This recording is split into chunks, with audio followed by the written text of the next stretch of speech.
The Department of Budget and Management has taken steps to ensure that every centavo spent from the national outlay will be accounted for. The full story from Freddie Abando. The planning and preparation of the proposed 2015 national budget, projected at 2.606 trillion pesos, is expected to improve the current outlay dubbed performance-informed budget.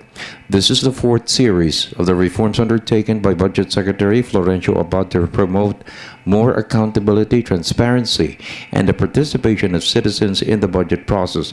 It will link every agency's committed outputs and performance of the year.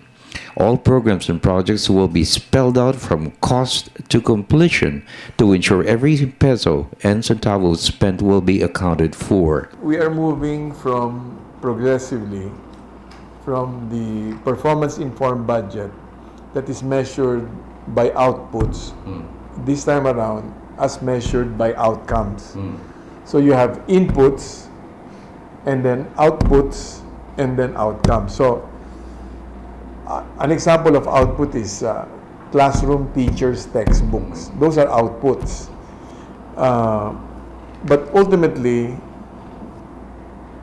building the classrooms, hiring teachers and providing textbooks is not a gauge of how basic education is performing in this country. Ultimately, you have to look at competency levels, yung national achievement tests.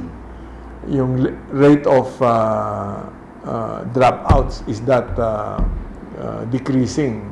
You know, the universal primary education, how many are in fact going to school now in terms of the grade school and preschool level? So those are the outcomes.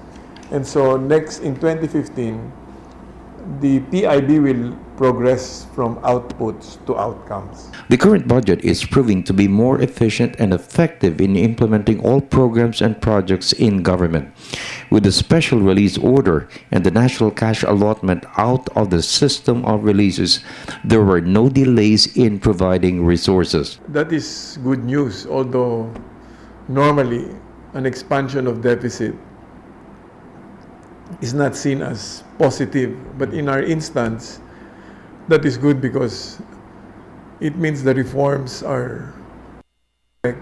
And number two, the urgency for implementing relief and rehabilitation is also, felt throughout the bureaucracy. If they want, they can, as legislators representing districts. So it's perfectly legitimate for them to make recommendations as to projects that the national budget should accommodate during the period of budget preparation and during the period of budget authorization when we submit the budget to them. Now, as to whether the executive will accommodate some or all of those recommendations will be up to the executive to decide. In the meantime, members of Congress can still identify specific items in the budget to benefit their constituents. It can be presented during the budget call and pushed when Congress deliberates on the proposed General Appropriations Bill. Abad said the Supreme Court decision on the unconstitutionality of the PDAF prevents lawmakers from insertions when the budget has been signed by the President.